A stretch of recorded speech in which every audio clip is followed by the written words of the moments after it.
हाँ जी बेटा, अब बताइए बेटा, लास्ट लेक्चर सबको क्लियर था? हाँ जी, लास्ट लेक्चर सबको क्लियर हुआ था? इलेक्ट्रोगेन एंथैल्पी, इलेक्ट्रोनेगेटिविटी कंसेप्ट। हाँ जी, हाँ जी एक्सक्यूज मी सर। हाँ जी। सर जब भी कोई एटम अपनी एनर्जी लूज करता है तो उस एनर्जी को हम नेगेटिव साइन से डिनोट करते हैं, और जब गेन हाँ करता है तो पॉजिटिव साइन से। ना बेटा, जब लूज करता है, जब वो एनर्जी लूज कर रहा है, तो देयर में there are forces of attraction. तो फोर्सेस ऑफ अट्रैक्शन हर बार नेगेटिव साइन से इंडिकेट करते हैं। और अगर उनमें रिपल्शंस है, रिपल्शंस है, तो रिपल्शन में एनर्जी हमेशा क्या होता है, गेन, तो वहां पर पॉजिटिव साइन आएगा।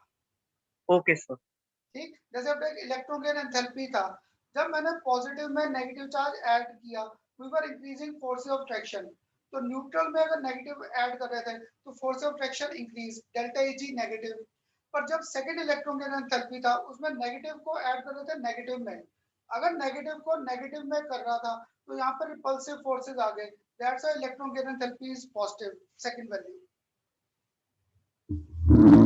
ठीक, ओके सर। क्लियर अब तो? सर मौलिक। हाँ जी, सर हाँ जी बेटा। सर आपने लास्ट में आंसर्स दे रखे थे ना सबके? कौन से बेटा? हाँ हाँ सर वो करेक्ट है सारे? बेटा, वो हो सकता है जैसे एक तूने मुझसे पूछा ना, उसका गलत था, मैंने फिर तुझे बता दिया था ठीक आंसर। एक क्वेश्चन सर जो आपने पूछा था मुझसे। सर मैंने नहीं पूछा। नहीं, एक मुझसे मौलिक, अच्छा मौलिक ने पूछा था, मुझे लगा मौलिक पूछ रहा है। तो बेटा आज अभी वही डिस्कशन आ जाएगी, बस लास्ट टॉपिक था, उसे डिस्कस करके असाइनमेंट्स को ही डिस्कस करना है। ठीक, ओके सर। चल। आज बेटा हमारा जो नया टॉपिक था, क्लियर? आज बेटा हमारा जो लास्ट टॉपिक था ना इस चैप्टर का, दैट वाज एनोमलस बिहेवियर। उसे स्टार्ट करने से पहले एक बार अगर मैं आपके साथ यहाँ पर सभी की सभी प्रॉपर्टीज कंपाइल अप करता, तो बेटा आप मुझे रिवाइज कराना। मुझे बस ये रिलेशन ध्यान में है, F is directly proportional to Q1 Q2 divide by हमारे पास क्या था, R स्क्वायर। मुझे बस ये रिलेशन ध्यान में है। तो तुम लोग बताओगे, अगर मैं मूव कर रहा था left to right, what happens to atomic radius? अगर लेफ्ट टू राइट जा डिक्रीज। तो एटॉमिक रेडियस डिक्रीजेस। तो इसके बाद सेकंड आता था हमारे पास ionisation enthalpy, that increases. Good, ionisation enthalpy increase करता था। तो delta EgH becomes more negative या less negative? डेल्टा EgH becomes more negative or less negative? Sir more and more. Good, तो यहाँ पे था it becomes more and more negative। इसके बाद एक और प्रॉपर्टी की थी electronegativity. What happens to electronegativity left to right? Sir increase. Sir increase. Good, ये भी इंक्रीज करती थी। अब अगर हम लोग मूव करते थे top to bottom, top to bottom, atomic radius, फिर आयोनाइजेशन एंथैल्पी, इंक्रीज। फिर डिक्रीज। Electron gain. हाँ जी बेटा, अभी लिखता हूँ लेसननेस। इलेक्ट्रॉन एंथैल्पी और electronegativity. Atomic size increases, this decreases, this becomes less and less negative, yes, और इलेक्ट्रोनेगेटिविटी आल्सो डिक्रीजेस। यही प्रॉपर्टीज थी बेटा, है ना? ये प्रॉपर्टीज आ गई बेटा। Yes sir. आपको ना, अगर आप मैंने किसी ने मेरे नोट्स ध्यान से पढ़े हैं, तो मैंने आपको नोट्स में ना साइनॉप्सिस में भी और नोट्स में भी आपको एक ये पूरा टेबल दे रखा है, how these properties vary left to right and top to bottom. इनमें ना दो तीन प्रॉपर्टीज मेरे पास आती हैं, थोड़ा सोच कर आंसर देना। चलिए, अगर मैं वैलेंसी वैलेंसी वैलेंसी याद है हमारे पास क्या था, electron present in the outermost shell. बेटा सोच कर आंसर देना ये। अब अगर मैं टॉप टू बॉटम मूव कर रहा था, top to bottom in group, अगर मैं टॉप टू बॉटम मूव कर रहा था in group, what will happen to valency? It will increase, decrease और रिमेन सेम। सोच कर सर आंसर देना, रिमेन सेम। है ना? क्योंकि सबके आउटरमोस्ट शेल में इलेक्ट्रॉन्स क्या थे, सेम। अगर इलेक्ट्रॉन सेम है तो that means the valency will remain same. तो top to bottom valency will show no change. Good बेटा, ये ठीक भी आंसर। तो इसके बाद एक और आप बता दो आपकी बुक्स में, या इसके बाद फिर हम लोगों ने प्रॉपर्टीज को क्या रखा है, कंपाइल अप। तुम लोग बताओ बेटा, अगर लेफ्ट टू राइट जा रहा था तो मेटालिक कैरेक्टर विल इंक्रीज और metallic character will decrease. Decrease. Good, decrease. Metallic character हमारे पास क्या हो जाएगा, डिक्रीज। और अगर मैं टॉप टू बॉटम मूव करता, फिर metallic Increase. Character will increase. ठीक बेटा। अब एक सोचकर आंसर देना, आगे हमारे पास पूरा चैप्टर डिटेल में आएगा रिडॉक्स सेक्शन। अभी बस ध्यान रखना बेटा, जो चीज ऑक्सीडाइज होती है that acts as reducing agent, और जो चीज रिड्यूस होती है that acts as oxidising agent. तुम लोग बताओ left to right, left to right मेरे पास इलेक्ट्रॉन गेन की टेंडेंसी बढ़ रही है या इलेक्ट्रॉन लूज करने की? गेन। अगेन है ना, अगर इलेक्ट्रॉन गेन है तो that means our element will undergo reduction. ये बेटा भी आपको अगर थोड़ा सा टिपिकल लगे ध्यान रख लेना, आगे जब करेंगे पूरा रिडॉक्स सेक्शन चैप्टर आएगा वहां पर इस टॉपिक को डिटेल में कंसीडर करेंगे। अभी क्या था, अगर लेफ्ट टू राइट जा रहे थे आर डिक्रीज, फोर्स रिडक्शन ज्यादा, तो that means electrons are being tightly held. अगर टाइटली होल्ड कर रहा हूं तो that means our species has got tendency to undergo reduction. अगर वो रिडक्शन अंडरगो कर रहा है तो that means basically it is acting as our oxidising agent, it is acting as our oxidising agent. तो बेटा आपको सीबीएसई या कंपटीशन में ना इन प्रॉपर्टीज के साथ साथ ऑक्सीडाइजिंग और रिड्यूसिंग कैरेक्टर के बेस पे अरेंजमेंट्स करने आते हैं। वैसे हमें ये टॉपिक अभी देना नहीं चाहिए, जब रिडॉक्स सेक्शन करने हैं only then we should ask question, पर आपके पेपर में क्वेश्चंस आ रखे हैं। अगर लेफ्ट टू राइट जा रहे थे tendency to gain electron increases, और जो चीज रिड्यूस होती है, बस आज एक लॉजिक याद रखना करना सर का, जो चीज रिड्यूस होती है basically that is acting as our oxidising agent.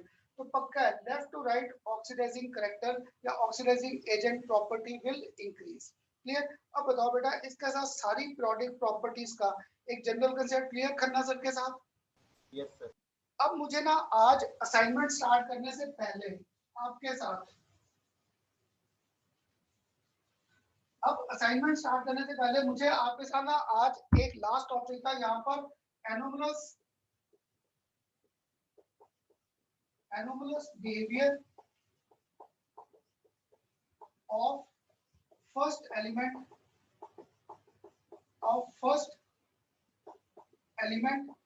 with respect to remaining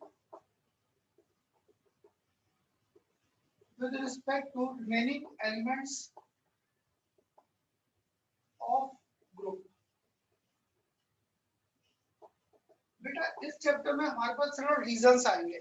जब मैंने नेक्स्ट चैप्टर आपके साथ करना है केमिकल बॉन्डिंग, जब मैंने आगे आपके साथ करना है एस ब्लॉक, पी ब्लॉक और 12th क्लास में डी एंड एफ, हमारे पास इसके बेस पे रीजनिंग के क्वेश्चन आंसर सबसे ज्यादा आते हैं। तो देखो जैसे अगर मैंने आपका फर्स्ट एलिमेंट लिखा है यहाँ पर लिथियम, और साथ में सेकंड एलिमेंट लिख दिया that is our sodium. Clear?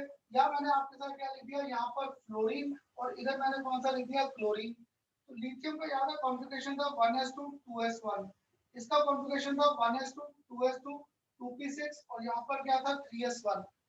अगर फ्लोरीन था इसका कॉन्फ़िगरेशन था 1s2 2s2 2p5, इसका हमारे पास था 1s2 2s2 2p6 3s2 और साथ में क्या आ गया 3p5।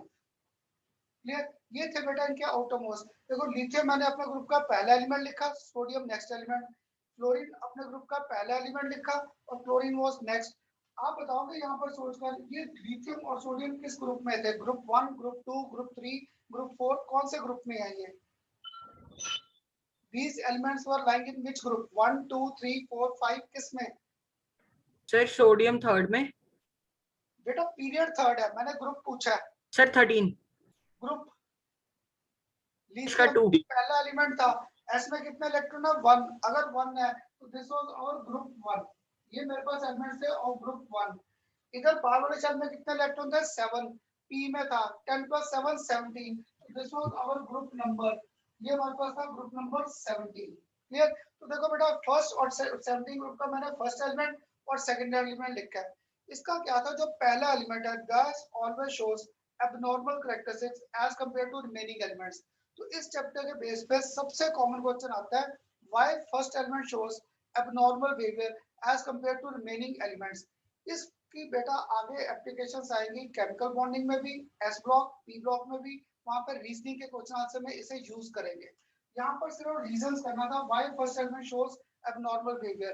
बेटा थोड़ा सा ध्यान से देखो, लिथियम के पास एस है, टॉप टू बॉटम साइज क्या करता था इंक्रीज, लेफ्ट टू राइट भी साइज क्या करता था डिक्रीज, तो top to bottom size decreasing, that means first element has got very small size, first element is very small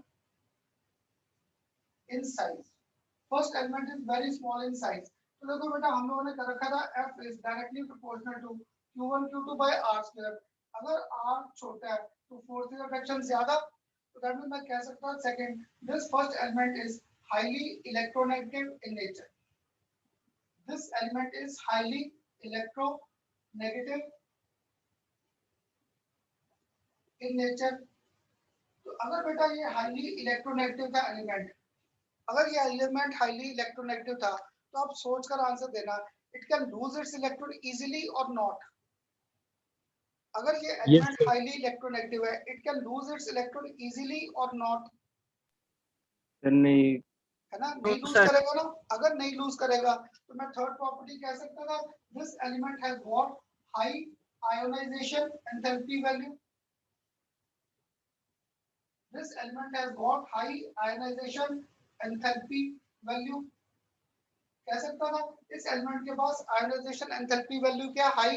और लास्ट में थोड़ा सा ध्यान देखो, यहाँ पे 2s है तो एम्प्टी ऑर्बिटल कौन सा p, इसमें 3s है तो इसके बाद एम्प्टी ऑर्बिटल कौन सा 3p और साथ में कौन सा घूम रहा है 3d। इसमें 3p भी एम्प्टी है और साथ में 3d भी है, तो दैट मींस इनमें p तो दोनों में था पर सोडियम के पास एक एक्स्ट्रा कौन सा ऑर्बिटल एम्प्टी था d का, तो that means this was having availability of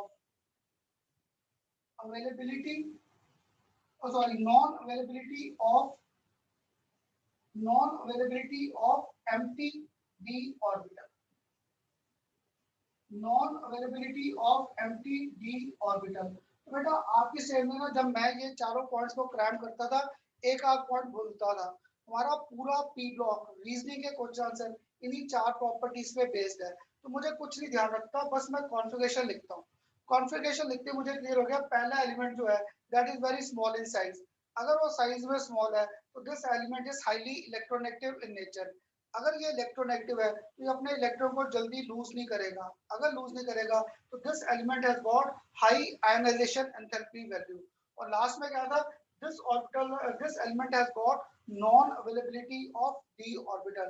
तो बेटा आपके सीबीएसई का पीरियोडिक टेबल के बेस पे डायरेक्ट क्वेश्चन आ रखा है, why first element shows abnormal behaviour, give suitable reason. तब तो बेटा ये था, नहीं तो जैसे जैसे आगे जाएंगे बॉन्डिंग में, जैसे देखो एक अगर मैं अभी आपके साथ रीजनिंग का क्वेश्चन पकड़ता है इसका, ये रीजनिंग का, तो बेटा थोड़ा सा मुश्किल लगेगा पर कोशिश करना मेरे साथ समझने की। यहाँ पे एम्प्टीज का था तो देखो वाटर हमारे पास, वाटर, इसके नीचे हमारे पास क्या है H2S। इधर मैंने एक आपके साथ लिखा है यहाँ पे HF और साथ में मैंने क्या लिख दिया HCl। एक मैंने और आपके साथ लिख दिया यहाँ पर वाटर और एक मैंने लिख दिया NH3 और इसके नीचे क्या लिख दिया फॉस्फीन। बेटा यहाँ पर देखो नाइट्रोजन, ऑक्सीजन और फ्लोरीन तीनों अपने ग्रुप के पहले एलिमेंट्स है। नाइट्रोजन के नीचे क्या आता है फॉस्फोरस, ऑक्सीजन के नीचे क्या आता है सल्फर, फ्लोरीन के नीचे क्या आता है क्लोरीन। तो बेटा ये हमारे पास ना नेक्स्ट चैप्टर में एक लॉजिक आएगा कि हमारे पास अमोनिया, वाटर और HF तीनों को क्या होना चाहिए था गैसियस फॉर्म में, इन the form of gas, but here क्या था ammonia, water and HF these are in the form of liquid at room temperature, while phosphine, hydrogen sulfide and HCl were in the form of gases at room temperature। Paper में reason आता है, तो क्या था ये तीनों elements nitrogen, oxygen और fluorine these are very small in size and highly electronegative। अगर ये स्मॉल इन साइज थे और हाईली इलेक्ट्रोनेगेटिव थे, इनमें फोर्स रिडक्शन क्या हो जाते हैं स्ट्रॉन्ग। जहां पर फोर्स रिडक्शन स्ट्रॉन्ग होते हैं तो गैस के मॉलिक्यूल्स के आगे पास, अगर गैस के मॉलिक्यूल्स पास आ गए तो these three can exist in the form of liquid at room temperature। तो आगे हम लोग नेक्स्ट चैप्टर में करेंगे। This concept was on the basis of our hydrogen bonding. This concept was on the basis of hydrogen bonding, क्योंकि इसमें nitrogen, oxygen और fluorine ये दोनों तीनों क्या थे very small in size and highly electronegative, so conditions for hydrogen bonding were satisfied. तो हम लोग जब नेक्स्ट चैप्टर करेंगे ना वहां पे चार बॉन्ड्स आएंगे। दो आपने 10th क्लास का पढ़ रखे याद है आयनिक और कोवलेंट, दो बेटा नए आ जाएंगे, एक कोऑर्डिनेट बॉन्ड और एक लास्ट में जाकर आएगा हमारे पास हाइड्रोजन बॉन्ड। तो ये जो नाइट्रोजन, ऑक्सीजन और फ्लोरीन है तीनों साइज में क्या आता है small and highly electronegative, so these satisfy the condition of hydrogen bonding. इन्होंने हाइड्रोजन बॉन्डिंग की कंडीशंस को क्या किया satisfy, so forces of attraction are very strong. अगर इनमें फोर्सेस ऑफ अट्रैक्शन स्ट्रांग है तो ये तीनों चले गए इन the form of liquid at room temperature. इसलिए मैंने ये एग्जांपल पकड़ा था, क्योंकि वाटर सबको मालूम है कि लिक्विड पे क्या था, रूम टेम्परेचर पे, that was in the form of liquid. पर H2S हमारे पास क्या था, गैसियस। फॉस्फीन आपने 10th क्लास में किसी ने तो पढ़ाया होगा, this was our poisonous gas. अब तुम में से एक क्या कहता है, खन्ना सर HCl मेरी लैब में लिक्विड फॉर्म में है। बेटा जो तुम्हारे लैब में पड़ा लिक्विड फॉर्म में HCl, that is aqueous HCl। उसमें मैंने HCl को एब्जॉर्ब कर रखा है, किसमें, into water. That was our aqueous HCl। Otherwise HCl dry form exist in the form of gaseous. तो बेटा आप बताओ थोड़ा सा मेरे साथ abnormal, why first element shows abnormal, और सिर्फ मैंने एक एबनॉर्मल कैरेक्टरिस्टिक पकड़ा, ammonia, water and HF। These three first elements of the group were in the form of liquid at room temperature। सबको समझ आया? सिर्फ एक रीजन का क्वेश्चन आंसर, एक रीजनिंग का समझ आया रिपीट कर सबको? दो, हाँ जी, रिपीट कर दो सर। हाँ बेटा, क्लियर के नहीं? सर रिपीट कर दो। सर रिपीट कर दो। यहाँ पे कौन सा एलिमेंट है, नाइट्रोजन। यहाँ पे कौन सा एलिमेंट है, ऑक्सीजन। यहाँ पे कौन सा एलिमेंट है, फ्लोरीन। ये तीनों अपने अपने ग्रुप के पहले एलिमेंट थे। पहले एलिमेंट होने के कारण these are very small in size and highly electronegative in nature. तो बेटा आगे हमारा नेक्स्ट चैप्टर जो आएगा केमिकल बॉन्डिंग, उसमें आखिर में आएगी ये हाइड्रोजन बॉन्डिंग का कंसेप्ट। तो हाइड्रोजन बॉन्डिंग के कारण क्या होगा, इन तीनों में हाइड्रोजन बॉन्डिंग थी। हाइड्रोजन बॉन्डिंग के कारण फोर्स रिएक्शन क्या हो जाता है, स्ट्रॉन्ग। अगर फोर्स रिएक्शन स्ट्रॉन्ग हो गए तो these three will exist in the form of liquid at room temperature। ये तीनों चले गए लिक्विड में फॉर्म में एट रूम टेम्परेचर। इन तीनों में हाइड्रोजन बॉन्डिंग नहीं है, फोर्स रिएक्शन क्या थे, वीक। तो ये पार्टिकल्स क्या रह गए, दूर। That's why phosphine, H2S and HCl will exist in the form of gas at room temperature। Clear? तो बेटा ये आपको ना जैसे जैसे आगे चैप्टर आएंगे, chemical bonding, P block, D and F, तो वहां पर हम लोग इन चारों को पकड़कर कोई ना कोई एबनॉर्मल प्रॉपर्टीज करेंगे और first element with compare to remaining elements. पर मुझे लगा कि एक बार आपको लॉजिक समझ आ जाए, इसलिए ये रीजनिंग आएगी हमारे केमिकल बॉन्डिंग में। तो मैंने जस्ट एक एप्लीकेशन बता दी कि why we study this property, why first element shows abnormal behaviour as compare to remaining. इसका इफेक्ट क्या आता है, इसका इफेक्ट क्या होता है, कभी बॉइलिंग पॉइंट हाई हो जाएगा, कभी बॉइलिंग पॉइंट लो हो जाएगा, कभी हमारे पास जो सब्सटेंस है that will exist in the form of solid at room temperature, किसी में डिसोशिएट करना आसान होगा। वो सारी बेटा हमारे एस, पी और डी एंड एफ में कैरेक्टरिस्टिक प्रॉपर्टीज आ जाएंगी। क्लियर? अब बताओ सबको मेरे साथ, why first element shows abnormal behaviour, clear हुआ कि नहीं? हाँ जी बेटा, क्लियर? सर हाँ जी। सर एबनॉर्मल का मतलब क्या हुआ इसमें? एबनॉर्मल भी जो नॉर्मल कैरेक्टरिस्टिक ना शो करके एबनॉर्मलिटी, एबनॉर्मलिटी भी जहाँ पे रेगुलर कैरेक्टरिस्टिक नहीं है वहां पे थोड़ा सा कैरेक्टर डिफरेंट हो जाए। ठीक? यस सर, यस हाँ सर। जी, क्लियर? सभी बता दो मुझे यस सर के नो सर। हाँ जी, क्लियर? Yes sir. चलो यस सर। चलो गुड। अगर ये क्लियर है तो बेटा अब ना मुझे आपके साथ असाइनमेंट स्टार्ट करने से पहले, क्लियर, आपको शुरू से कहता था ना ये चैप्टर हमारा बीच का चैप्टर था, तो बेटा एक चलो अभी वो रहने देते हैं रिलेशनशिप, नहीं तो फिर डाउट्स आएंगे। अब बताओ ये चैप्टर सबको क्लियर हुआ? ये तो चैप्टर सबसे छोटा चैप्टर था, क्लियर है? Yes sir. अब करें इसकी असाइनमेंट स्टार्ट, सबने रखी हुई है ये असाइनमेंट्स? हाँ जी बेटा, Yes, sir. सबने ये पहली असाइनमेंट रखी है? जिसके पास नहीं है बता दो, मैं अभी सेंड कर देता हूँ उसे। हाँ जी बेटा, असाइनमेंट फर्स्ट है सबके पास? Yes sir. सबके पास? कोई ऐसा तो नहीं जिसके पास नहीं है?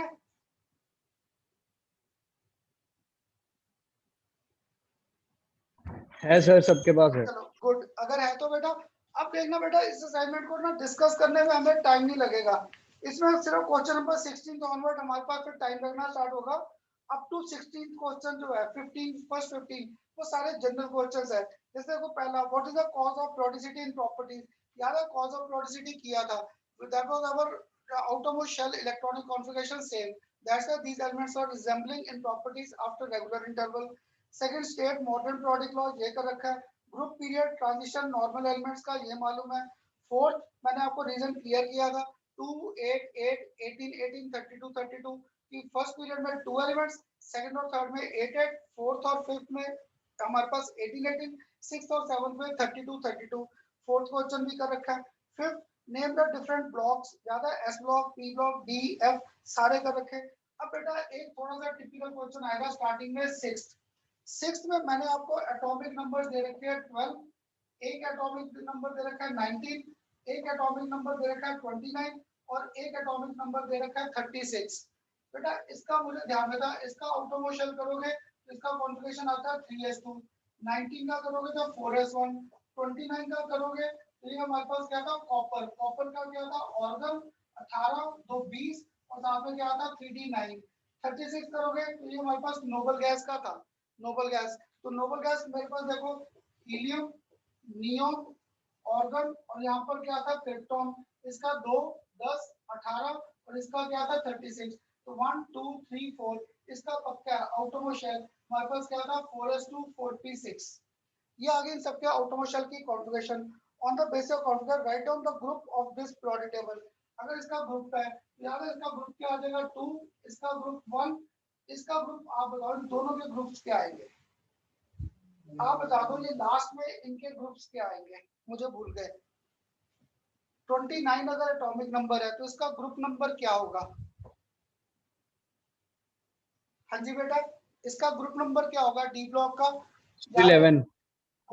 2 + 9, 2 + 9 क्या आ गया 11। तो बेटा इसका क्या होगा 4s2 4p6 group number 8 sir 16। Good. एक ने जो 8 बोला याद करो मैंने एस से कहा था पी, जब भी एस से पी में जाना है बीच में क्या आता था डी, डी में ऑर्बिटल क्या था 5 10 इलेक्ट्रॉन, तो 10 ऐड करके अगर इसमें 10 ऐड करूं तो इसका ग्रुप नंबर हमारे पास क्या आ गया 18। अब देखो यहाँ पर बाकी चीजें भी आप बता सकते हो, इसका ब्लॉक कौन सा आ गया पी और पीरियड कौन सा आ गया 4, इसका पीरियड कौन सा आ गया 3rd और ब्लॉक कौन सा आ गया दोनों का एस और इसका 4th। तो बेटा अब आप इसका मुझे कॉपर का पीरियड बता दो क्या होगा sir 4। Largest value of N दे रखा था। तो बेटा अब आप तैयारी शुरू कर दो, इस संडे हमारा पीरियोडिक टेबल का सब्जेक्टिव टेस्ट आ जाएगा दिस संडे। तो आपका पूरा टाइम है, आज ये चैप्टर खत्म हो जाएगा।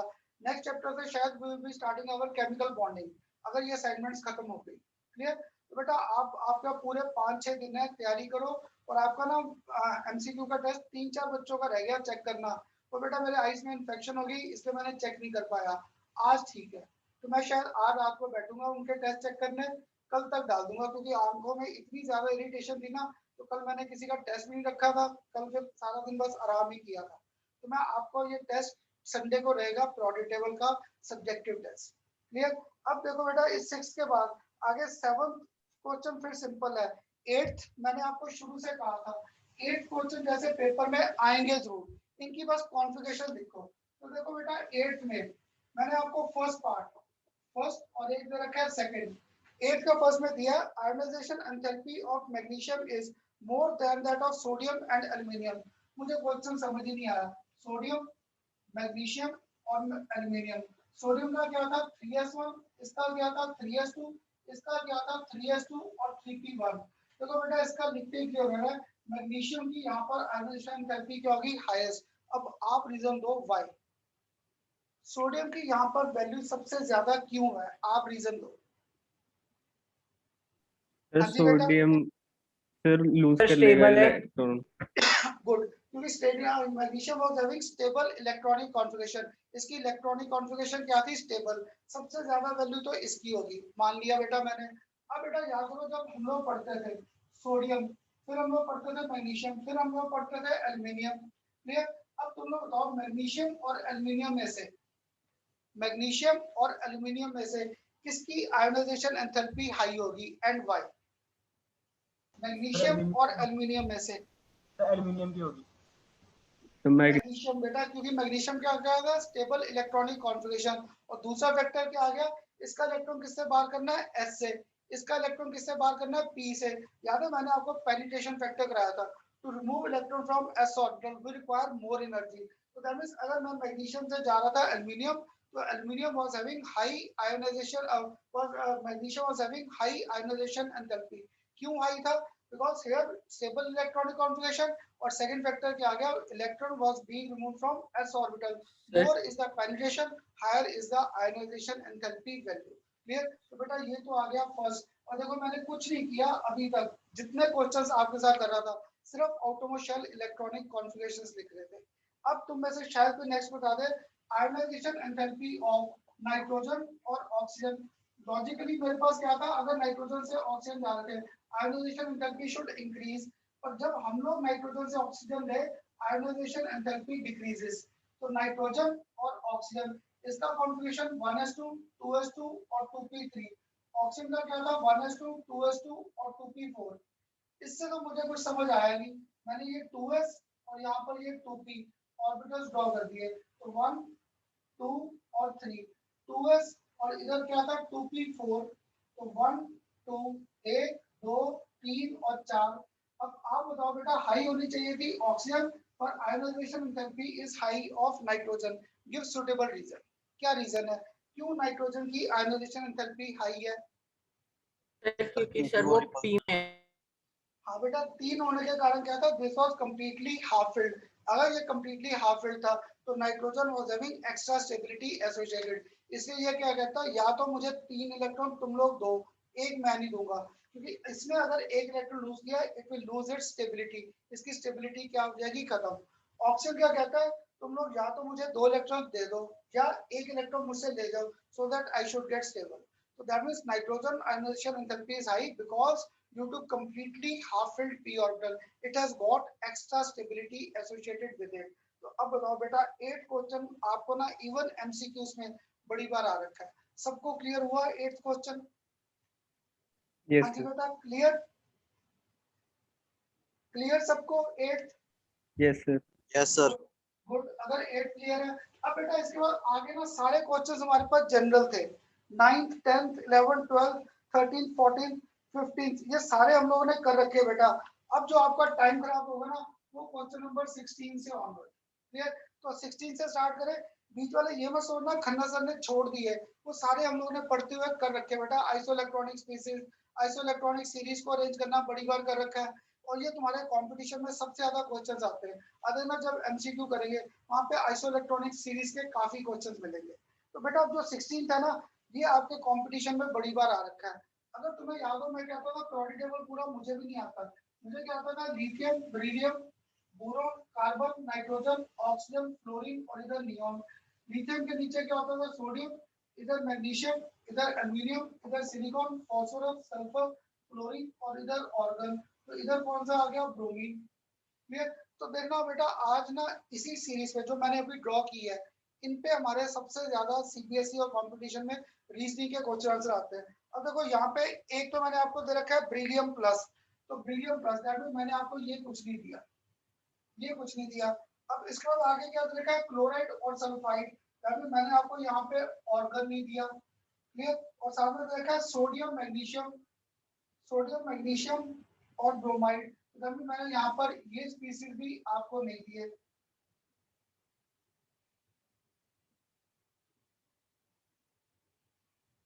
क्लोराइड और सल्फाइड मैंने आपको बेटा यही दे रखे हैं। अब इन पे चार्जेस घुमाएं, इस पे प्लस, इस पे +2, इस पे -2 माइनस और Br माइनस। तो बेटा अभी आपको ना मैंने जब प्रॉपर्टीज रिवाइज कराई थी कुछ सोचकर किया था। हमारे पास एटॉमिक साइज इधर क्या करता था, डिक्रीज, इधर एटॉमिक साइज हमारे पास क्या करता था, इंक्रीज। तो इससे मुझे पक्का हो गया इसका साइज सबसे छोटा है और इसका साइज सबसे बड़ा है। तो beryllium 2+ is smallest in size and bromide is largest in size. अब थोड़ा सा ध्यान से देखो, ये मैंने आपको आइसोइलेक्ट्रॉनिक स्पीसीज भी घुमा रखे। सोडियम, सोडियम के इलेक्ट्रॉन क्या है 10, न्यूक्लियर चार्ज 11, मैग्नीशियम के 10, तो यहाँ पे न्यूक्लियर चार्ज क्या है 12। अब मैं इंक्रीजिंग ऑर्डर में दे रहा था, अगर मैं इंक्रीजिंग ऑर्डर में दे रहा था तो तुम लोग बताओगे किसका साइज स्मॉल होगा, सोडियम या magnesium? Which will be smaller in size? Magnesium. है ना, क्योंकि मैग्नीशियम के स्टूडेंट्स क्या थे 10 थे, टीचर्स क्या थे ज्यादा, कंट्रोल ज्यादा। तो इसमें मैग्नीशियम 2+, मैग्नीशियम 2+ के बाद कौन सा आ गया, सोडियम प्लस। अब क्लोराइड के देखो इलेक्ट्रॉन क्या हो गया 18, चार्ज 17, इसके 18 और 18, ये भी आइसोइलेक्ट्रॉनिक स्पीसीज घुमा दिया बेटा, आइसोइलेक्ट्रॉनिक। अब बताओ इन दोनों में से साइज किसका बड़ा होगा, सल्फाइड या क्लोराइड? Sulfide. सल्फाइड। है ना, क्योंकि सल्फाइड का क्या हो गया मेरे पास 18 इलेक्ट्रॉन, पर यहाँ पर किसका साइज बड़ा होगा, सल्फाइड या क्लोराइड? हाँ जी बेटा, किसका साइज बड़ा होगा यहाँ पर, सल्फाइड। क्योंकि 18 और 18 यहाँ पे टीचर्स क्या 18, यहाँ पे टीचर्स क्या है 17। हाँ जी, किसका सोचो, ऊपर क्या था स्टूडेंट, नीचे क्या था टीचर्स, नीचे हमारे पास क्या थे टीचर्स, तो यहाँ पर 18 सॉरी इसका यहाँ पर क्या था 16, सॉरी बेटा यहाँ पर 16 थे, तो यहाँ पे साइज किसका बड़ा हो गया सल्फाइड, तो क्लोराइड, और इधर मेरे पास क्या आ गया सल्फाइड, पूरा मेरे पास इंक्रीजिंग ऑर्डर ऑफ साइज आ गया बेटा। क्लियर। तुम लोग अगर कंपटीशन के क्वेश्चन उठाओगे ना कितनी बार, ये सीरीज सबसे गंदी सीरीज थी, इसमें मैंने देखो छोटा ग्रुप बड़ा ग्रुप और बीच में आइसोइलेक्ट्रॉनिक के 3-4 केसेस घुमा दिए, पेपर में ऐसे टिपिकल केसेस आते हैं। जब भी कोई टिपिकल केस आए तो तुम लोग मेरे साथ प्रोडी टेबल इतना ड्रॉ कर लो, ड्रॉ करते ही तुम्हें कोई ना कोई रीजन मिलना स्टार्ट हो जाएगा। अब बताओ बेटा सबको ये क्वेश्चन नंबर 16 क्लियर हुआ कि नहीं? Yes, sir. क्लियर सबको, सारे सभी बता दो बेटा। सर हाँ जी सर आपने वहाँ जो Na का 10 और 12 लिया है और वहाँ पे Cl का 18 ऊपर 18 है, तो सर 18 इसमें फिक्स है और उसमें 10 फिक्स है। ये देख बेटा इनके 18 थे ना, तो इसका सल्फर का एटॉमिक नंबर क्या था 16, क्लोरीन के इलेक्ट्रॉन जो आ गए 18 पर, न्यूक्लियर चार्ज क्या था 17, एटॉमिक नंबर 17 था, तो दैट मींस स्टूडेंट दोनों में सेम है, टीचर 16 और इधर 17। अगर 17 टीचर्स है तो यहाँ पे कंट्रोल थोड़ा सा ज्यादा, इसलिए क्लोराइड फिर आ गया सल्फाइड। सर हाँ जी सर हमने वहाँ पे ऊपर 18 ही क्यों लिया? बेटा क्योंकि सल्फर का एटॉमिक, सल्फर में चार्ज क्या है 2 माइनस, सल्फर का एटॉमिक नंबर क्या था 16, तो इसमें 2 इलेक्ट्रॉन्स ऐड कर दिए, अगर 2 ऐड किए तो total number of electrons 18। Yes sir. ऐसे ही क्लोरीन का एटॉमिक नंबर मेरे पास क्या था 17, जब मैंने Cl नेगेटिव किया that means we add 1 electron, अगर 1 इलेक्ट्रॉन ऐड किया तो टोटल इलेक्ट्रॉन्स क्या हो गए 18। Yes sir. ठीक बेटा। अब इसका जो नेक्स्ट क्वेश्चन है, फिर अगर मैं नेक्स्ट क्वेश्चन बेटा पढ़कर ऐसे ही करने बैठ गया फिर हम लोग फंस जाएंगे। ये जो नेक्स्ट क्वेश्चन है बेटा ऐसे क्वेश्चन बड़े इंपॉर्टेंट है 17 बोरॉन, इधर देखो एलिमेंट्स कौन कौन से दे रखे हैं, बोरॉन, एल्युमिनियम, कार्बन और साथ में सिलिकॉन। अब याद करो मुझसे lithium, beryllium, boron, carbon, nitrogen, oxygen, इधर क्या आता था सोडियम, इधर मैग्नीशियम, इधर एल्युमिनियम और इधर क्या था सिलिकॉन। तो देखो मैंने आपको यहाँ पर ये सारे खत्म सिर्फ यही दे दिए। हाँ जी यही 4 एलिमेंट्स दे दिए बेटा। Yes sir. अगर ये 4 एलिमेंट्स दे दिए तो देखो मेरी पूरी पीरियोडिक टेबल इन्हीं पे नहीं घूम गई। इसलिए मैंने आज आपके साथ टाइम खराब नहीं किया था, स्टार्टिंग में मैंने यही कंसेप्ट क्लियर किए थे। अब क्वेश्चन पढ़ो मैंने क्या दिया, which element has got highest first ionisation enthalpy. तो तुम लोग बताओ प्रॉपर्टीज जो अभी सबने मुझे बताई थी, एटॉमिक रेडियस क्या करता है यहाँ पर डिक्रीज, आयोनाइजेशन एंथैल्पी क्या करती है इंक्रीज, यहाँ पे एटॉमिक रेडियस क्या करता है इंक्रीज, आयोनाइजेशन एंथैल्पी क्या करती थी डिक्रीज। तो बेटा तुम लोग में से कोई तो आंसर दे देगा which has got highest first ionisation enthalpy. इन चारों में से सबसे ज्यादा आयोनाइजेशन एंथैल्पी किसकी होगी? सर सी। आ जाएगा कार्बन, क्योंकि left to right size decreases, ionisation enthalpy increases. अगर टॉप टू बॉटम जा रहा हूं, टॉप टू बॉटम तो size increase, that means carbon का पक्का है आयोनाइजेशन एंथैल्पी क्या होगा सबसे हाई, पहला हो गया। Second which has got most negative electron gain enthalpy, which has got most negative electron gain enthalpy, which out of these has got maximum tendency to gain electron। तो बताओगे इन चारों में से सबसे ज्यादा किसके पास प्रॉपर्टी होगा टू गेन इलेक्ट्रॉन? वो भी कार्बन नहीं होगा, कार्बन है ना? कार्बन ही सर। गुड, तो पहले दोनों का आंसर कार्बन आ गया, फर्स्ट टू का। अब थर्ड बताओ which has got largest atomic radius। Aluminium. Good, क्योंकि एल्युमिनियम का यहाँ पर रेडियस क्या आ जाएगा सबसे बड़ा। गुड बेटा। अब इसका लास्ट में पूछा है which has got the most metallic character. Aluminium. Aluminium. वो भी एल्युमिनियम आ जाएगा। अब बताओ बेटा मेरे साथ पढ़ाई का कुछ कंसेप्ट क्लियर हो रहा है? सीबीएसई में आपको किस्मत अच्छा रहा फिर सीधा आएगा why left to right metallic character increases decreases, नहीं आएगा तो पेपर में ऐसे क्वेश्चंस आते हैं एप्लीकेशन के। तो देखो मैंने अब कुछ नहीं किया, कई टीचर्स आपको भी ना आपके स्कूल में कहेंगे पीरियोडिक टेबल याद करो, बेटा पीरियोडिक टेबल हमें नहीं पूरा आता, ना ही मुझे याद करने का जरूरत है, मुझे बस पीरियोडिक टेबल के लॉजिक्स क्लियर होने चाहिए कि left to right top to bottom ये वेरिएशंस कैसे हैं। तो देखो मैंने इतना सा कंसेप्ट देकर आपसे सारी की सारी पीरियोडिक टेबल ही पूछ ली। क्लियर? तो अगर यहाँ पर ये 17 क्वेश्चन क्लियर है, अब बेटा 18 तो क्वेश्चन मैंने आपको जनरल डाल रखा है, 18 क्वेश्चन जनरल क्या था, यहाँ पर मैंने दिया है आपको energy of an electron in ground state is this ionisation enthalpy. याद है आयोनाइजेशन एंथैल्पी हमारे पास क्या होता था, डेल्टा ई। डेल्टा ई हमारे पास क्या था, ई इंफिनिटी माइनस ई1। तो हमें वो वैल्यू हमारे पास क्या आ रही है, माइनस 2.18 इंटू 10⁻⁻18 और क्या था, जूल्स 1 था। तो यहाँ पे साथ में माइनस था, तो हमें वैल्यू क्या आ गई मेरे पास, ionisation enthalpy 2.18 into 10⁻18 joules per atom. Clear, joules आ गई। और मैंने आपको वैल्यू क्या कहा, calculate value in terms of kilo joules per mole. मैंने आपको कहा calculate this value in terms of kilo joules per mole. तो किलो जूल्स में करने के लिए डिवाइड बाय क्या हो जाएगा, 1000 पर मोल। याद है पर मोल, पर मोल एक मोल में क्या था, एवोगाड्रोस नंबर। मैंने साथ में इसको मल्टीप्लाई कर दिया बाय एवोगाड्रोस नंबर। अगर ये सारा करोगे तो आंसर आ जाएगा 1312। ये मैंने आपके लिए कैलकुलेट ही कर रखा है, इसे सॉल्व करोगे 1312। आगे क्या आ जाता है 0.36 किलो जूल्स पर मोल। क्लियर, ये बताओ बेटा सबको क्लियर हुआ आयोनाइजेशन एंथैल्पी का कांसेप्ट। आयोनाइजेशन एंथैल्पी क्या था, delta E infinity minus E1. तो इंफिनिटी की वैल्यू 0, ई1 की वैल्यू ये थी, माइनस माइनस क्या हो गया प्लस। वैल्यू थी जूल्स में, मैंने आपको पूछा किलो जूल्स पर मोल। तो किलो जूल्स करने के लिए डिवाइड बाय 1000 पर मोल था। तो एक मोल में मुझे ध्यान था क्या था, एवोगाड्रोस नंबर। ये एक एटम था, मुझे एवोगाड्रोस नंबर में फाइंड करना था, तो मल्टीप्लाई बाय एवोगाड्रोस नंबर। तो ये आ गई हमारे पास एनर्जी किलो जूल्स पर मोल। और किसी को अगर याद हो, मैंने आपको पढ़ाते हुए किलो जूल्स पर मोल, जूल्स पर एटम और 1 इलेक्ट्रॉन वोल्ट पर एटम, ये वैल्यू सारी क्लियर की थी Bohr's model of atom. Clear, तो अब बताओ बेटा सबको क्लियर ये 18th क्वेश्चन। हाँ जी क्लियर कर दूं रब? हाँ जी बेटा कर दूं रब 18th? सर चलो गुड। अगर आप 18th तक क्लियर है बेटा, तुम में से सबके मुझे आंसर नहीं आ रहा, यस सर नो सर, सबको समझ आ रहा है कि नहीं? हाँ जी सबको क्लियर है ना? Yes. चलो गुड, अगर क्लियर है। अब बेटा 19th क्वेश्चन में ऐसे क्वेश्चन भी ना आपके पेपर्स में बड़ी बार आ रखे हैं। मैंने आपको पूरी सीरीज दे रखी है, actual ionisation enthalpy, lithium, boron, beryllium सबकी दे रखा है।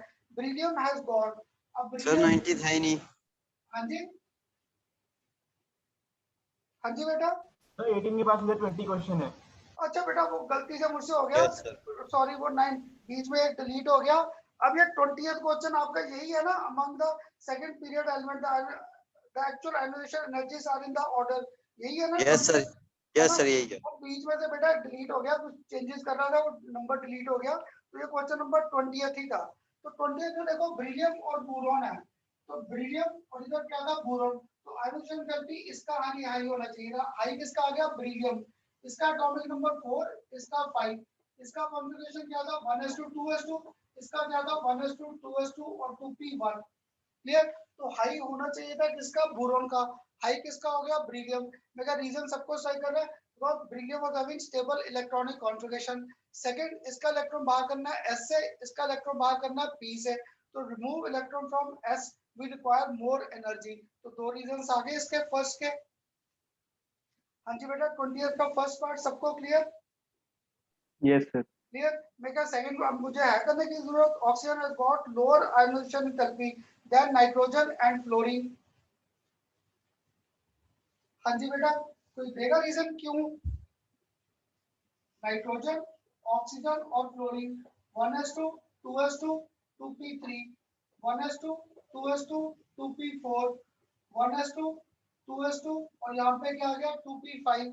तो यहाँ पे आ रखा है oxygen has got lower ionisation enthalpy than nitrogen and fluorine.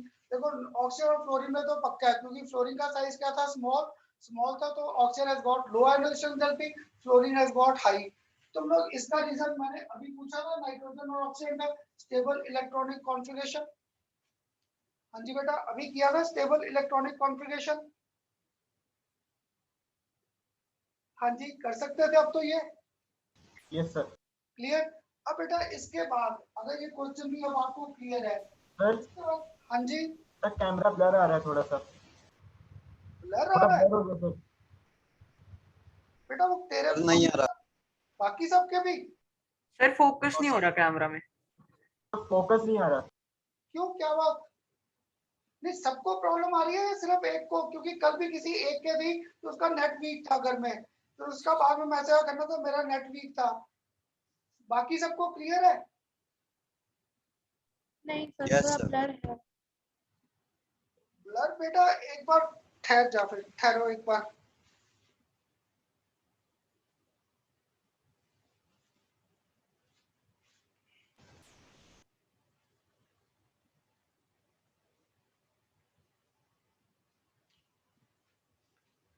चल अब देखना बेटा, सर होगी ठीक। अब ठीक है। चल अब लिखूंगा ना बोर्ड पर, फिर देखना, ठीक है? क्योंकि मैंने असाइनमेंट डिस्कस करनी थी, मैंने इसका थोड़ा वो शार्पन किया था। चल अब देखना, तो अभी तक बताया क्यों नहीं मुझे, ब्लर आ रहा है? अब क्लियर है? Yes, sir. Yes sir. तो पहले क्यों नहीं बोले तुम लोग? सर पहले भी होता है वो बीच में फोकस कर लेता है, लेकिन इस बार फोकस नहीं कर पा रहा था। अच्छा अच्छा बेटा, वो कई बार हो जाता है नेट के कारण ना। चल कोई बात नहीं। अब बेटा इसके बाद ना जो नेक्स्ट क्वेश्चन थोड़ा सा टिपिकल आएगा, वो आपका 22 और 23 है। बीच में क्वेश्चन और मैंने छोड़ा, वो एमसीक्यू में ज्यादा क्लियर होगा, उसे एमसीक्यू में करेंगे। अब 22 और 23 पकड़ा है। 22 ये मैंने आपको ना वहां पे हाइड्रोजन के टेस्ट में भी डाले थे पेयर्स के क्वेश्चन। तो out of following pairs which have got more negative electron gain enthalpy, मैंने एक आपको दिया ऑक्सीजन और एक आपको दिया फ्लोरीन, और एक मैंने आपको दिया फ्लोरीन और एक मैंने आपको दिया क्लोरीन। याद है, अगर ऑक्सीजन और फ्लोरीन है तो left to right electron gain enthalpy becomes more and negative, तो तभी fluorine will have high negative electron gain enthalpy. मानते हो सभी फर्स्ट का? तो Yes, sir. है ना, 22 का फर्स्ट का तो सबको clear, fluorine has got high negative electron gain enthalpy. अब तुम लोग बताओ बेटा, फ्लोरीन और क्लोरीन में down the group this becomes less and less negative, तो मैंने यहाँ पर दिया chlorine has got more negative electron gain enthalpy. तो तुम में से किसी को रीजन याद है why chlorine has got more negative electron gain enthalpy as compare to fluorine? क्या रीजन था? हाई होनी चाहिए थी फ्लोरीन की, पर यहाँ पर हाई किसका था? क्लोरीन का। व्हाई? हाँ जी, क्यों हाई था क्लोरीन का? हाँ जी बेटा, हाँ Sir, जी, atomic radius ज्यादा था. हाँ जी, हाँ हाँ बेटा रिपीट कर, क्या कहा? Sir, atomic radius ज्यादा था. गुड बेटा, क्योंकि फ्लोरीन का साइज क्या था? स्मॉल। अगर साइज स्मॉल था तो इसमें इलेक्ट्रॉन्स की क्या जाती थी? रिपल्शन। तो फ्लोरीन में रिपल्शन आ गया तो एनर्जी रिलीज वाज लेस। पर क्लोरीन का साइज क्या था? बड़ा, तो इसमें magnitude of inter electronic repulsion was less. इसमें रिपल्शन कम थी तो स्टेबिलिटी ज्यादा, that's why this value was more negative. ये बेटा आपके कंपटीशन तक का बड़ा कॉमन क्वेश्चन है, फ्लोरीन और क्लोरीन। सबको क्लियर है? ये मैंने आपको लास्ट लेक्चर में कराया था, इलेक्ट्रॉन गेन एंथैल्पी। तो में से किसी ने कहा था करना सर बाकी प्रॉपर्टीज ग्रुप की वेरिएशन, मैंने ग्रुप में सिर्फ एक ये प्रॉपर्टी पकड़ी थी वेरिएशन, बाकी आपसे कहा था एस पी और डी एंड एफ में वहीं पे आएंगे ग्रुप्स के रीजनिंग के क्वेश्चन आंसर। सिर्फ एक ये दे रखा था आपका इलेक्ट्रॉन गेन एंथैल्पी। क्लियर? अब बताओ बेटा सबको क्लियर? 22 भी? हाँ जी बेटा क्लियर? हाँ जी बोल दो, yes sir, no sir, clear? अगर बेटा ये 22 क्लियर है, अब जो 23 है ना बेटा, ये आपको टेबल पढ़ने आने चाहिए। ये इस साल जेई के पेपर में आपको ये टेबल का ही क्वेश्चन आया है। तो बेटा मैं आपके सामने ये बोर्ड पर सारी टेबल बनाता हूँ ताकि आप सबको ये क्वेश्चन समझ आ जाए मुझसे। यहाँ पर मैंने आपको क्या दे रखा है? एलिमेंट। क्लियर? यहाँ पर दे रखा है एलिमेंट, यहाँ पर मैंने आपको दे रखा है डेल्टा आई H1, यहाँ पर मैंने आपको दे रखा है डेल्टा आई H2, और थर्ड में मैंने आपको यहाँ पर दे रखा है डेल्टा EgH। ठीक है बेटा, ये कंसेप्ट दिए। यहाँ पर first element, second element, third, fourth, fifth और एक सिक्स, ये एलिमेंट्स दे रखे, इनकी मिक्सिंग ना हो जाए, मैंने यहाँ पर इनके लाइंस भी लगा दी। और बेटा ये क्वेश्चन आराम से समझना, बस हमारा एक तरह से इस असाइनमेंट का ये लास्ट क्वेश्चन है, आगे तीनों तो सिंपल से एमसीक्यूज है, तो इनको बस ध्यान से समझना मेरे साथ। और ये इंपॉर्टेंट है, ये नहीं कि मैं टेस्टों में डालता हूँ, ये इस साल जेई के पेपर में यही क्वेश्चन आ रखा है, इसी के पार्ट्स। तो यहाँ पर मेरे पास फर्स्ट एलिमेंट, इनकी वैल्यू दे रखी है, फर्स्ट की 520, नेक्स्ट दे रखा है 490, थर्ड आपको दे रखा है 1681। अब आप बोलते जाओ, मैं इधर देखूंगा तो उतना टाइम खराब करेंगे। हाँ जी, नेक्स्ट क्या रखी वैल्यू? सर 2372 2372, इधर 738, नेक्स्ट दे रखा है हमें 7300, नेक्स्ट 3051, 3374, 1846, 5251 और 1451। इधर दे रखा है 60, इधर दे रखा है -48, इधर दे रखा है -328। सर -60 है। सर -60 है सर। अच्छा चलो -60 है, चलो -60, -328, -295, आगे दे रखा है +148 और एक आगे में दे रखा है -40। क्लियर? सर 1 नहीं है सर। हाँ जी, सर सर 48 है बस। क्या बेटा? सर सिर्फ 48 है। नहीं उसको चल माइनस लिख लो, उसको साथ में -40। सर ये नहीं सर, ऊपर वाला सर +48। ओ सॉरी, ये वन गलती से लग गया, +48। क्लियर? +48 है और -40। अब बेटा इस टेबल को ना पढ़ने के लिए एक कंसेप्ट याद रखना, खन्ना साहब ने शुरू से कहा था जिसके पास एनर्जी कम है स्टेबिलिटी क्या ज्यादा। ठीक है, इतना कंसेप्ट याद आएगा ना, जिसके पास एनर्जी कम है स्टेबिलिटी ज्यादा है, और हर सिस्टम क्या चाहता है? स्टेबलाइज होना। इतना तो सबको ध्यान में है। क्लियर? अब देखो बेटा, इसमें पहला क्वेश्चन है द लीस्ट रिएक्टिव मेटल, कि इनमें से कौन सा मेटल होगा लीस्ट रिएक्टिव। अब याद है लीस्ट रिएक्टिव मेटल की प्रॉपर्टी क्या थी? इलेक्ट्रॉन को लूज करना। क्लियर? तो तुम लोग बताओगे बेटा यहाँ पर किसको एनर्जी सबसे ज्यादा चाहिए टू रिमूव फर्स्ट इलेक्ट्रॉन? मुझे फर्स्ट इलेक्ट्रॉन बाहर करने के लिए सबसे ज्यादा एनर्जी किसे देनी पड़ेगी? सर सबसे लास्ट वाले को। सबसे लास्ट वाले को, 738 या फिफ्थ को? इसको देखो एनर्जी क्या देनी, फिफ्थ को 2372, दैट मींस इसे सबसे ज्यादा एनर्जी देनी पड़ेगी। अगर इसे मैंने यहाँ पर सबसे ज्यादा एनर्जी देनी है तो क्या था, ये सबसे ज्यादा स्टेबल बैठा है। क्लियर? क्योंकि क्या था, जितनी ज्यादा एनर्जी दूंगा उतनी इसकी स्टेबिलिटी क्या होगी? कम। तो that means least reactive metal will be fifth. ये जो फिफ्थ है हमारे पास, this will be serving as our least reactive metal. क्यों? क्योंकि इसका इलेक्ट्रॉन बाहर करने के लिए मुझे सबसे ज्यादा एनर्जी देनी पड़ेगी। अगर एनर्जी ज्यादा दूंगा तो स्टेबिलिटी कम, तो इसकी रिएक्टिविटी क्या हो जाएगी? कम। तो इसलिए यहाँ पर fifth has got least reactive metal. तो पहले का आंसर तो ए का तो आ गया फिफ्थ। अब सेकंड पढ़ो मोस्ट रिएक्टिव मेटल। अब मोस्ट रिएक्टिव मेटल कौन होगा जो अपना इलेक्ट्रॉन जल्दी लूज करेगा? तो आप बताओ इनमें से कौन सा एलिमेंट है which can lose its first electron very easily? Third. Third? Third की वैल्यू क्या? 1681। तो बेटा इसके लिए कंसेप्ट क्या था मेरे पास, जो अपना इलेक्ट्रॉन जल्दी लूज करेगा, that means which will have least ionisation enthalpy. तो लीस्ट आयनाइजेशन एंथैल्पी किसकी है? सेकंड की। तो that means this second will have maximum reactivity, इसकी रिएक्टिविटी क्या आ जाएगी? सबसे ज्यादा।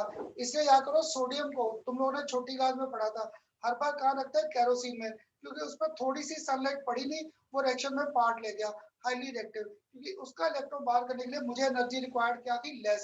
तो यहाँ पे क्या था, मैंने आपको पूछा मोस्ट रिएक्टिव मेटल, तो मोस्ट रिएक्टिव मेटल कौन सा होगा? Second, but this can lose its first electron by gaining just small amount of energy. तो that means this has got most reactive metal. अब बताओ बेटा सबको क्लियर हुए ये दो क्वेश्चन फर्स्ट?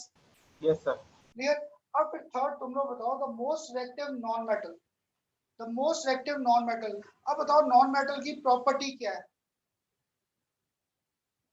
हाँ जी बेटा, नॉन मेटल की प्रॉपर्टी क्या है? To gain electron. Yes sir. अब कौन इलेक्ट्रॉन गेन जल्दी? दैट मींस जो सबसे ज्यादा एनर्जी बाहर करेगा। क्लियर? अब देखो मैंने टिप भी दे दिया आपको। आप बताओ इनमें से आपको कौन सा लग रहा है सबसे reactive metal? The most reactive metal in this series is, हाँ जी बेटा कौन होगा मोस्ट रिएक्टिव? हाँ जी आ जाएगा थर्ड, क्योंकि थर्ड की वैल्यू क्या मेरे पास? -328। दिस और releasing maximum amount of energy. जितनी एनर्जी ये अपने से बाहर करेगा, इसके पास एनर्जी क्या रह जाएगी? कम, और स्टेबिलिटी ज्यादा। तो that means most reactive non metal will be third. सबको क्लियर हुआ बेटा ये केस? हाँ जी clear? No sir. No sir? Non metal क्या था? इलेक्ट्रॉन लूज करता है या गेन? सर क्या? नॉन मेटल क्या करता है बेटा? इलेक्ट्रॉन लूज या इलेक्ट्रॉन गेन? सर गेन करता है। गेन करता है ना। तो देख अब जब वो इलेक्ट्रॉन गेन कर रहा है कौन करेगा जल्दी गेन? जो सबसे ज्यादा एनर्जी बाहर करेगा, क्योंकि Yes, sir. अगर मैंने अपने में से सबसे ज्यादा एनर्जी बाहर की, मेरे पास एनर्जी क्या रह जाएगी? कम, और स्टेबिलिटी ज्यादा। सबसे ज्यादा एनर्जी बाहर कौन कर रहा है? थर्ड, -328, सबसे ज्यादा एनर्जी बाहर। अगर सबसे ज्यादा एनर्जी बाहर कर रहा है मींस सबसे ज्यादा स्टेबल है। अगर सबसे ज्यादा स्टेबल है तो maximum tendency to gain electron, तो ये सबसे स्ट्रॉन्गेस्ट नॉन मेटल हो गया। This is the strongest non metal. ठीक, Yes, sir. क्लियर बेटा? अब इसके बाद ना आगे जो दो पार्ट्स है बेटा वो थोड़े से अब टिपिकल है, सोचकर आंसर देना। एक मैं कराता हूँ, नेक्स्ट आप करना। नेक्स्ट क्या दिया? The metal which can form stable binary halides. That means अगर ये Mx2 है, अगर ये Mx2 है तो यहाँ पे मेटल क्या एग्जिस्ट कर रहा है? +2। Here metal is existing in the form of +2। अगर यहाँ पे देखो बेटा मेटल +2 है, क्लियर? अगर यहाँ पे मेटल मेरे पास +2 है तो that means it should lose its second electron easily. मानते हो? हाँ जी बेटा, अगर Mx2 है तो यहाँ पे M की ऑक्सीडेशन रेट क्या है? +2। That means it was losing its second electron. तो तुम लोग बताओ इस सीरीज में देखकर कौन दूसरा इलेक्ट्रॉन जल्दी लूज कर सकता है? Which can lose its second electron easily?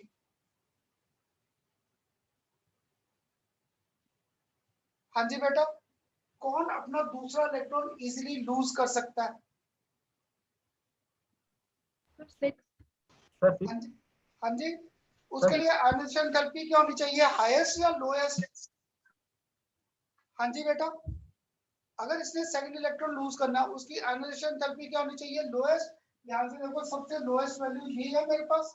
अगर ये है तो this can lose it second electron easily, तो ये बाइवैलेंट एग्जिस्ट कर सकता है इजीली। तो ये Mx2 का बेस आ जाएगा 6। तो इसका आंसर हमारे पास क्या आ गया? 6। सबको क्लियर हुआ बेटा? हाँ जी, Yes, सबको सबको क्लियर हुआ? Yes, sir. अब तुम लोग सोचकर आंसर दो लास्ट पार्ट का। Metal which can form predominantly stable covalent halides Mx, कि वो स्टेबल बनाए कौन सा? Covalent halides. That means M should exist as plus, ये +2 पे ना जाए। M को जो है यहाँ पर एग्जिस्ट करना चाहिए इन द फॉर्म ऑफ प्लस, ये +2 ना जाए। दैट मींस +2 के लिए इसके क्या था? सबसे ज्यादा एनर्जी चाहिए इसे रिमूव करने के लिए। तो तुम लोग बताओ इनमें से कौन है जिसका सेकंड इलेक्ट्रॉन लूज करने के लिए we require maximum amount of energy? मैंने अगर सेकंड इलेक्ट्रॉन बाहर करना है तो सबसे ज्यादा एनर्जी यहाँ पर किसको चाहिए? fourth. फोर्थ की वैल्यू क्या है? 1846। इसकी वैल्यू क्या है? 7300। इसका इलेक्ट्रॉन बाहर करने के लिए दूसरा सबसे ज्यादा एनर्जी चाहिए। हाँ जी बेटा, चाहिए इसे लूज करने के लिए दूसरा इलेक्ट्रॉन सबसे ज्यादा एनर्जी। तो दैट मींस ये इतनी एनर्जी गेन करेगा ही नहीं। ये क्या करता है? एक इलेक्ट्रॉन लूज करके स्टेबल होकर बैठ गया। तो here first element will lose only its first electron, ये सेकंड इलेक्ट्रॉन कभी लूज ही नहीं करेगा, because we will have to supply large amount of energy. और ये क्या हो जाएगा? डिस्टेबल। कोई भी डिस्टेबल होना नहीं चाहता, तो it will not tend to lose its second electron easily. इसलिए बेटा लास्ट पार्ट का आंसर यहाँ पर हमारे पास क्या आ गया? First. This world exist only as +1 oxidation state. अब बताओ बेटा सबको ये सीरीज के क्वेश्चन क्लियर हुए कि नहीं?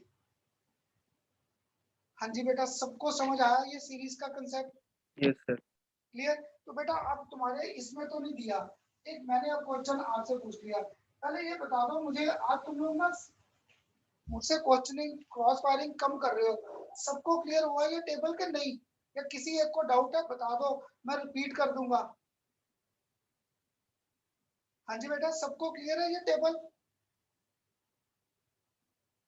यस सर, नो सर, कुछ बोल दो। हाँ जी आयुषी, सबको क्लियर है? Yes sir. हाँ जी क्लियर है ना सबको? अगर क्लियर है तो बेटा तुम्हारी बुक में तो नहीं दिया, मैंने अब आपसे क्वेश्चन पूछ लिया। आप मुझे सीरीज में देखकर बताओ आपको कौन सा स्पीसीज है जो लग रहा है नोबल गैस हो सकता है? आपको first second third fourth fifth sixth में दैट मीन ना वो मेटल एग्जिस्ट करना चाहता है, वो ना नॉन मेटल, दैट मीन वो ऑलमोस्ट नोबल गैस हो सकता है। तो बता सकते हैं सीरीज में कौन लग रहा है आपको नोबल गैस हो सकता है?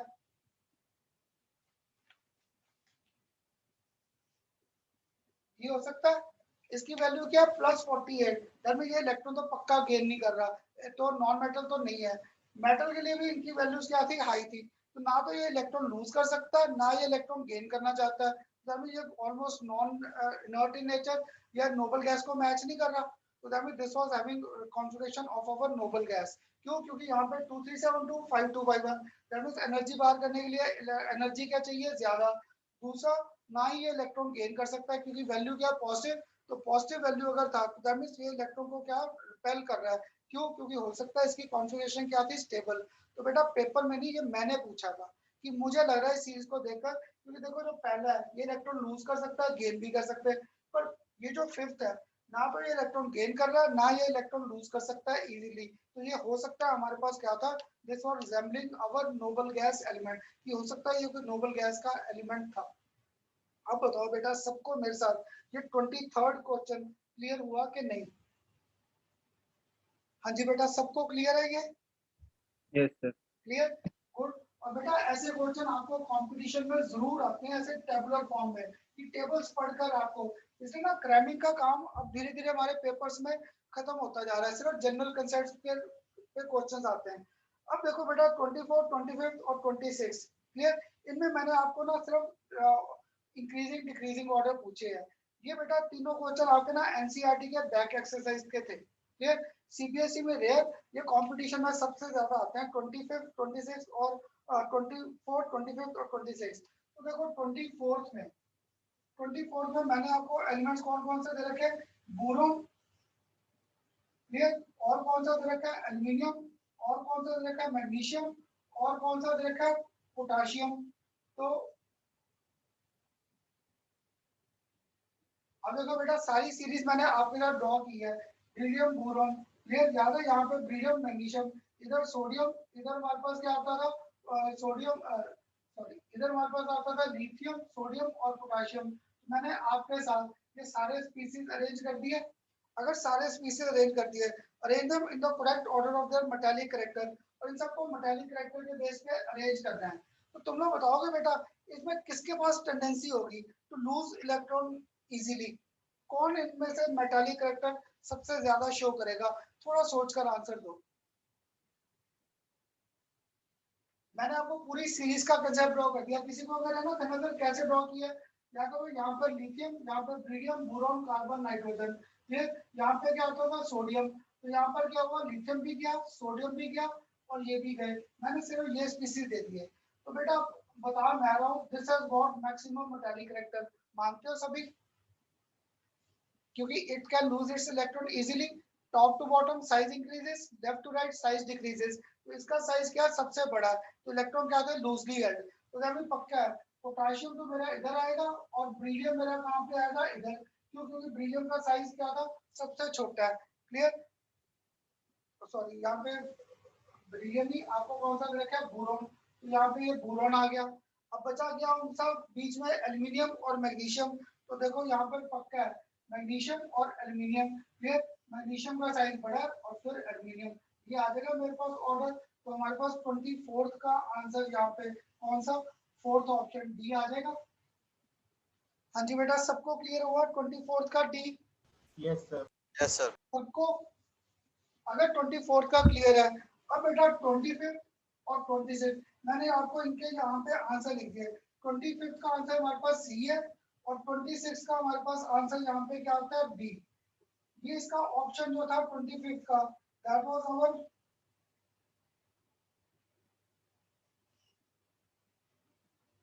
फ्लोरीन,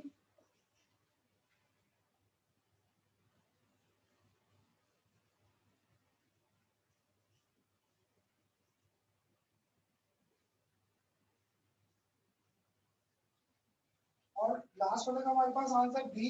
इसका आंसर हमारे पास था फ्लोरीन, ऑक्सीजन, फ्लोरीन और नाइट्रोजन। क्लियर, जिसको था सीरीज का lithium, beryllium, boron, carbon, nitrogen, oxygen, fluorine. इसके नीचे हमारे पास क्या आता था? Sodium, magnesium, aluminium, silicon, phosphorus, sulphur और क्लोरीन।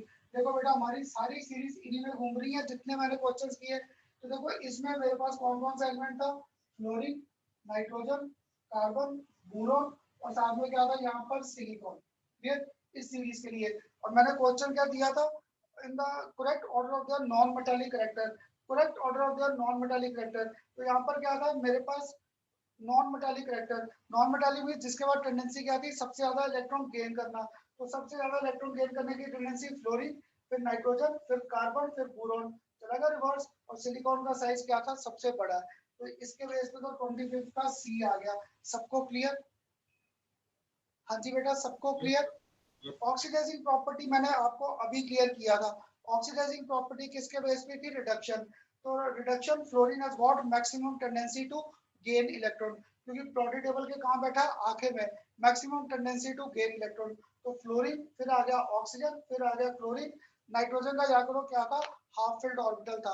हाफ फिल्ड होने के कारण एक्स्ट्रा स्टेबिलिटी थी, तो इसका ऑक्सीडाइजिंग करैक्टर क्या रह गया? सबसे कम। ये थे बेटा हमारे 25 क्वेश्चन और 26। सबको क्लियर हुए कि नहीं? हाँ जी बेटा क्लियर हुआ 25 और 26? Yes sir. हाँ जी यस सर। क्लियर पक्का? हाँ जी बेटा पक्का क्लियर? अब इसके बाद हाँ जी सबको क्लियर है? Yes sir. चलो गुड, अगर ये क्लियर है। अब बेटा इसके बाद जो एमसीक्यू की असाइनमेंट थी उसके क्वेश्चन आंसर जो फर्स्ट असाइनमेंट जो मैंने आपको डीपीपी पहला सेंड किया था, आज ये लगा था डिस्कस करने। ठीक है बेटा, इसके बाद फिर हम लोग ना क्या करेंगे, सेकंड मैंने आपको एमसीक्यूज की दे रखी है, आप उसे एक बार खुद ट्राई करना, जो क्वेश्चन ना हो फिर मुझसे पूछना। ठीक है, इसके देखो बेटा सारे क्वेश्चन हमारे पास ना जनरल थे, जो आपको टिपिकल क्वेश्चन आएगा यहाँ पर। चलो जैसे आएगा टिपिकल देखते हैं। अब देखो फर्स्ट क्वेश्चन तो बिल्कुल सिंपल था, तो तुम लोगों ने ये डीपीपी 1 ट्राई की थी? हाँ जी बेटा ये डीपीपी 1 ट्राई किया था? No sir. तो बेटा इसके ना आंसर मैं तुम्हें बताता हूँ, तो पीछे कई बार कोई आंसर गलत दिया होता है। फर्स्ट याद करो transition metal have got electronic configuration, ये हम लोगों ने कंसेप्ट किए थे, तो फर्स्ट का आंसर सी आता है। Second tendency to form complex compound formation is maximum. अगर आप में से किसी को याद हो, मैंने आपको पढ़ाते हुए कराया भी था कि डी ऑर्बिटल में एम्प्टी ऑर्बिटल थे और साथ में हाफ फिल्ड थे, तो जनरल कैरेक्टरिस्टिक्स में किया था D block elements have got maximum tendency to form complex या टू फॉर्म कोऑर्डिनेशन कंपाउंड्स, तो सेकंड का आंसर क्या आ जाएगा? सी।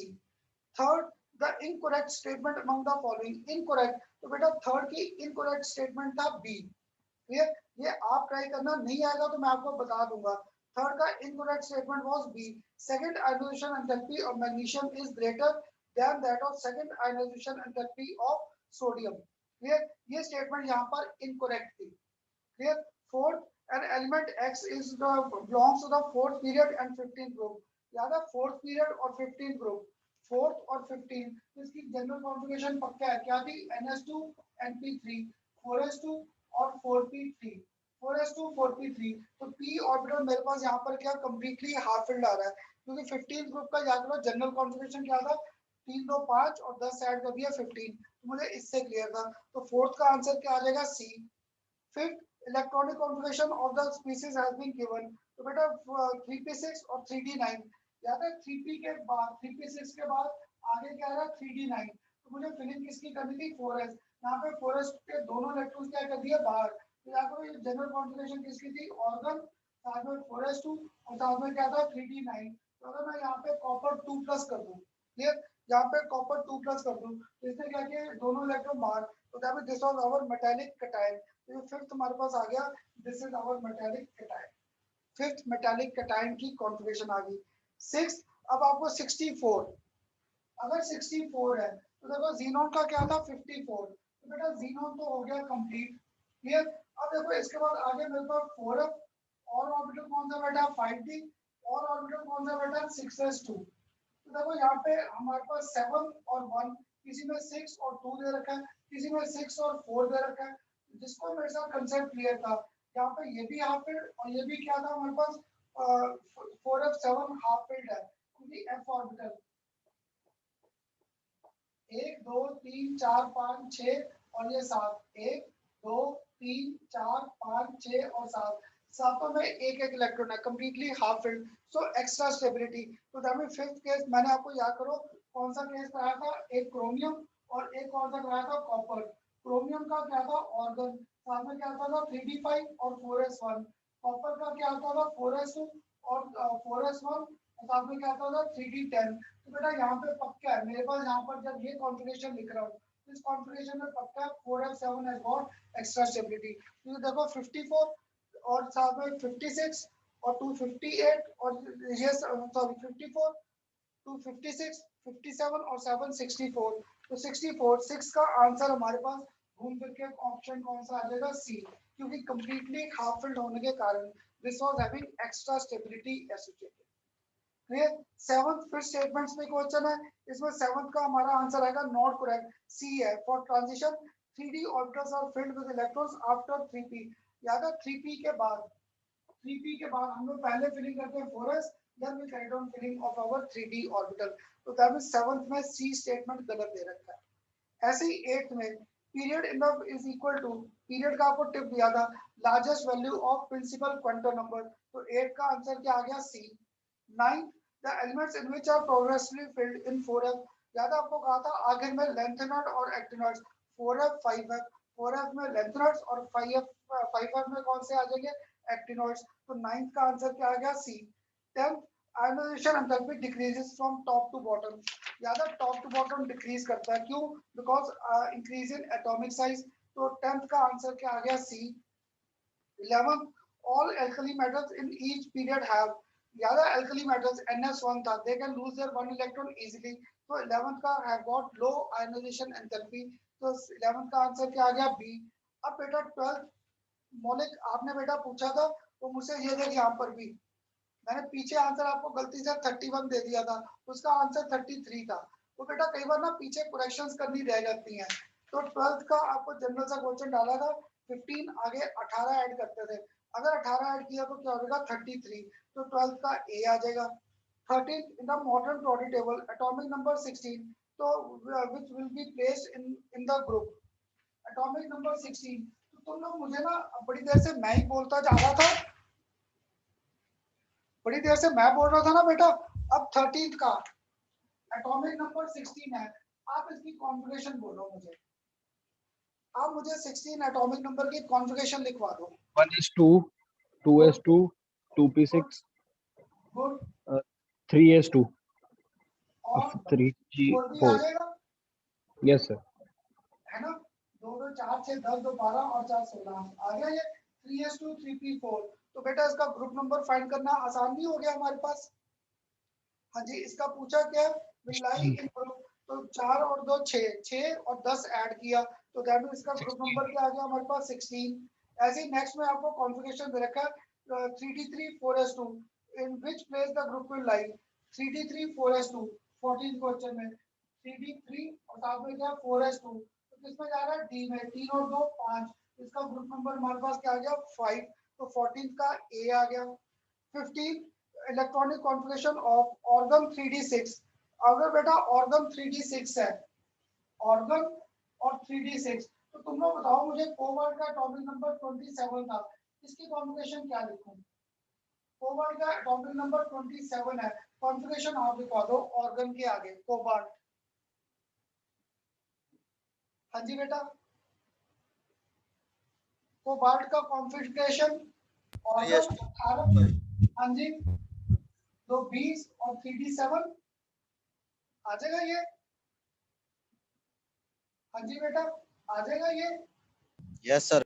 अगर ये आ गया, अब मैंने आपको कोबाल्ट +3 अगर कर दिया, कोबाल्ट +3 ये भी बाहर गया और यहाँ से एक गया 3d6, तो ऑर्गन 3d6 किसको मैच कर रहा है? 15 का डी आंसर आ गया, कोबाल्ट 3+। ठीक। 17 in the long form periodic table all non metals are, याद है स्टार्टिंग में मेटल्स है, नॉन मेटल्स कहाँ बैठे थे? सारे पी ब्लॉक में। तो यहाँ पे ये 17 का आंसर तो सिंपल आ गया B. 18 according to the product law the variation in the properties is related to, याद है variation in product properties related to किसका था? Atomic number. तो 18 का आंसर क्या आ गया? ए। अब बेटा आपको मैं शुरू से कहता था कि आपको ना जब भी कॉम्प्रिहेंशन का क्वेश्चन आए तो कॉम्प्रिहेंशन पढ़ो मत, नहीं तो कॉम्प्रिहेंशन में जनरल कंसेप्ट्स होते हैं। बस कॉम्प्रिहेंशन में एक देख लो तुम्हारे कहीं पे हाइपोथेटिकल वर्ड तो नहीं दिया, ये कि मैंने कोई नई अजम्पशन तो नहीं ले रखी, बस ये देखने की जरूरत है। नहीं तो पैराग्राफ पढ़ने बैठ गए ना कॉम्प्रिहेंशन, तुम्हारा पेपर में टाइम खराब होगा। बस देखो वहां पे कोई हाइपोथेटिकल वर्ड लिखा ना हो, अब देखो अगर मैं कॉम्प्रिहेंशन ना भी पढ़ूं मैं सारे आंसर कर सकता था 19. Long form product table is based on the properties of the elements as a function of their किसके नंबर पे था atomic number. Maximum number of elements in third period, याद है थर्ड पीरियड में हमारे पास 2 8 8, तो मैक्सिमम एलिमेंट्स क्या थे 20th का ए आ गया. The fourth period of the P block contains fourth period of P block fourth period of P block clear contains देखो हमारे पास 4s2 4p4 4s2 4p4, तो उसका क्या आ गया 6. We are having 6 electrons. हाँ जी पी में ठीक है बेटा. फोर्थ पीरियड में तो फोर्थ पीरियड में 1 2 3 और 4, तो यहाँ पे हमारे पास 4s 4p और साथ में क्या था 3d 4s 4p 3d. तो in the fourth period of this has got elements, तो इसमें हमारे पास elements fourth period of P block, तो fourth period of P block has got 4s और 4p. तो यहाँ पे हमारे पास क्या आ गया 6 एलिमेंट्स, क्योंकि पी में यहाँ पर 6 इलेक्ट्रॉन्स आते थे है ना. पी में मैक्सिमम इलेक्ट्रॉन 6 है, तो पी में 6 एलिमेंट्स आ गए. ठीक. अब इसके बाद आ गया next 22nd transition element general configuration, ये तो अभी किया था सी. नेक्स्ट आ गया the modern product table. The period indicates the value of period ज्यादा इंडिकेट करता है largest value of our principal quantum number. Last का अब तुम लोग पढ़ना, मैंने आपको इनकरेक्ट स्टेटमेंट दे रखा है D. The D block has got 8 columns. ज्यादा डी ब्लॉक के हमारे पास कितने थे 5 ऑर्बिटल थे, इलेक्ट्रॉन 10 थे. तो 3 से लेकर कहां तक हम लोग गए थे अगर याद हो आपको 3 से लेकर 12, तो 3 से लेकर 12 that means we are having 10 columns. इसमें 10 कॉलम्स है, पर मैंने आपको ऑप्शन में क्या दिया बी ऑप्शन में D block has got 8 columns 8 electrons. जबकि डी ब्लॉक में 5 ऑर्बिटल थे तो इलेक्ट्रॉन 10, तो कॉलम भी क्या थे 10 थे. 10 ग्रुप थे 3 से लेकर 12.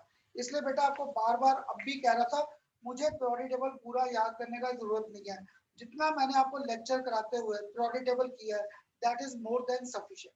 क्लियर. अब बताओ बेटा इस एमसीक्यू की असाइनमेंट के क्वेश्चंस क्लियर हुए? हाँ जी बेटा यस सर. हुए क्लियर. अब आपको ना एक असाइनमेंट मैंने कह दिया ट्राई करने के लिए, वो आप एक बार ट्राई करना. क्लियर. कोई डाउट आए मुझसे पूछना, नहीं तो संडे पहले एमसीक्यू सब्जेक्टिव टेस्ट हो जाए, अगर नहीं आएंगे वो मैं क्लियर कर दूंगा आपको. ठीक. इस संडे हमारा टेस्ट आ जाएगा चैप्टर पीरियोडिक टेबल का डिस्क्रिप्टिव, और नेक्स्ट लेक्चर से अब ये असाइनमेंट्स हो गया बेटा. अब नेक्स्ट लेक्चर से हम लोग स्टार्ट करेंगे सबसे बड़ा चैप्टर हमारा that is chemical bonding. Clear हुआ अब आज का लेक्चर सबको? हाँ जी बेटा क्लियर. Yes sir. Yes, बोल sir. तो दो, सभी तो बोल दो. हाँ जी क्लियर. चलो करें क्लोज फिर आज का लेक्चर. Okay sir. चलो ओके बेटा. ओके जी. Okay thank you sir. Okay बेटा. Thank you sir. बाय.